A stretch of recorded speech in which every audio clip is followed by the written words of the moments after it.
South ఇండియాలోనే biggest sorry store మన Varahi silks మన విజయవాడ ఎంజీ రోడ్ లో డిసెంబర్ 4వ తారీఖున ఘన ప్రారంభం.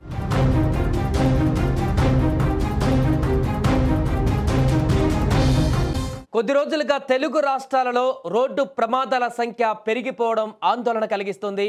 బస్సు ప్రమాదాలు కానీ, కారు ప్రమాదాలు కానీ, లారీలు కానీ, కారణం ఏదైనా కూడా ప్రమాదాల సంఖ్య విపరీతంగా పెరుగుతుంది. ముఖ్యంగా సుదూర ప్రయాణాలు చేసేటువంటి బస్సులు ప్రమాదాల బారిన పడుతూ ఎన్నో కుటుంబాలలో విషాదాన్ని నింపుతున్నటువంటి ఘటనలు చూస్తూనే ఉన్నాం. ఎంతోమంది నిండు ప్రాణాలను కూడా బలి తీసుకుంటున్నాయి.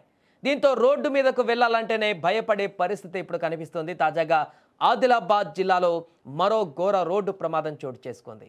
ఈ తెల్లవారుజామున హైదరాబాద్ నుంచి ఉత్తరప్రదేశ్ రాష్ట్రంలోని గోరఖ్పూర్కు ప్రయాణికులతో వెళ్తున్నటువంటి ఒక ప్రైవేటు ట్రావెల్స్ బస్సు అకస్మాత్తుగా రహదారి పైన ఆగి ఉన్న లారీని వెనక నుంచి ఢీకొట్టింది. వేగంగా ఢీకొట్టినటువంటి ఆ దాటికి బస్సు ముందు భాగం నుజ్జునుజ్జైంది. ప్రమాద తీవ్రత ఎంత ఎక్కువ ఉందంటే బస్సులో ప్రయాణిస్తున్న ఇద్దరు వ్యక్తులు స్పాట్లోనే మరణించారు. ప్రమాదంలో మరో ముగ్గురు ప్రయాణికులు కూడా తీవ్ర గాయాల పాలయ్యారు. క్షతగాత్రులను వెంటనే అంబులెన్స్లో ఆదిలాబాద్ రిమ్స్కు తరలించారు. అక్కడ వారికి మెరుగైన చికిత్స అందిస్తున్నారు. ప్రమాదం జరిగిన సమయంలో బస్సులో మొత్తం 60 మంది ప్రయాణికులు ఉన్నట్లుగా తెలుస్తుంది. తక్షణమే రంగంలోకి దిగినటువంటి పోలీసులు ప్రమాదానికి గల కారణాలపైన దర్యాప్తు చేస్తున్నారు. ప్రాథమిక విచారణలో తెల్లవారుజామున బస్సు డ్రైవర్ నిద్రమత్తులో ఉండడం వల్లే ఈ ప్రమాదం జరిగి ఉండవచ్చని కూడా పోలీసులు భావిస్తున్నారు. ఏదేమైనా కూడా మరొక భారీ బస్సు ప్రమాదం అనేది ఒక్కసారిగా అందరినీ ఉలిక్కిపాటుకు గురిచేసింది. చూసాం కొద్ది రోజుల క్రితం బస్సు ప్రమాద ఘటనలు ఎంత తీరని శోకాన్ని మిగిల్చాయో. కర్నూలు కానీ, చేవెళ్లలో కానీ, ఇంకా చిన్న చిన్న ఘటనలు చాలా జరిగాయి ఈ మధ్యకాలంలో. అలాంటి ఘటనలు జరుగుతున్నటువంటి సందర్భంలో వాటిని ఇంకా పూర్తిగా మర్చిపోలేనటువంటి పరిస్థితుల్లో ప్రజలు, ప్రయాణికులందరూ ఉన్న సందర్భంలోనే తాజాగా మరొక ప్రైవేటు ట్రావెల్ బస్సు ఆగి ఉన్నటువంటి లారీని ఢీకొట్టిందంటే అర్థం చేసుకోవచ్చు డ్రైవర్ ఎంత నిర్లక్ష్యంతో ప్రయాణాన్ని కొనసాగిస్తున్నాడు.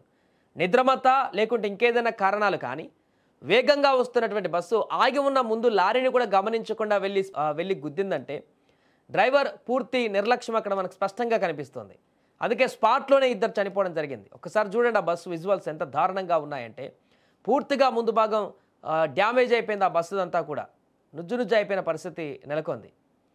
అదృష్టవశాత్తు భారీ ప్రమాదం అంటే గతంలో జరిగినటువంటి కర్నూలు కానీ, చేవెళ్ల లాంటి భారీ ప్రమాదాలు చోటు చేసుకోలేదు. కానీ ఆ యొక్క ప్రమాద తీవ్రత చూస్తేనైతే అంత ప్రమాద తీవ్రత ఉన్నట్టుగా కనిపించింది. గతంలో జరిగినటువంటి బస్సు ప్రమాదాలతో అంత తీవ్రత ఉంది. బట్ అదృష్టవశాత్తు ముందు ఢీకొని అక్కడే వరకే అది ఆగిపోవడంతో ఈ వెనక కూర్చున్నటువంటి ప్రయాణికులందరూ కూడా చిన్న చిన్న గాయాలతో బయటపడ్డారు.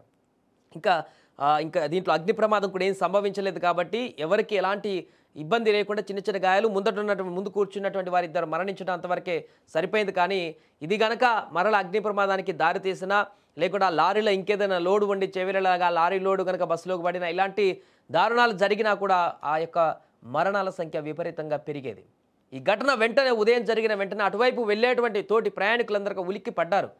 ఎందుకంటే ఈ మధ్యలో ఏదైనా రోడ్డు మీద బస్సు ప్రమాదం జరిగిందనేటువంటిది కనిపిస్తే చాలు అటువైపు వెళ్ళే వాళ్ళందరూ కూడా ఒక్కసారిగా ఒళ్ళు జలధరిస్తుంది. వాళ్ళందరూ కూడా గతంలో జరిగినటువంటి ఇన్సిడెంట్స్ని గుర్తు చేసుకొని అయ్యో ఏం జరిగిందని చెప్పేసి అక్కడ అటెన్షన్ ఆగి చూసేటువంటి పరిస్థితి నెలకొంది. అంత దారుణమైనటువంటి ప్రమాదాలు బస్సులకు జరుగుతున్నాయి ఈ మధ్యకాలంలో.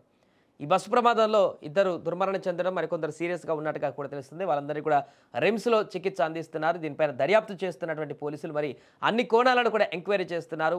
ప్రమాదానికి గల కారణాలు కూడా పూర్తి వివరాలు సేకరిస్తున్నారు.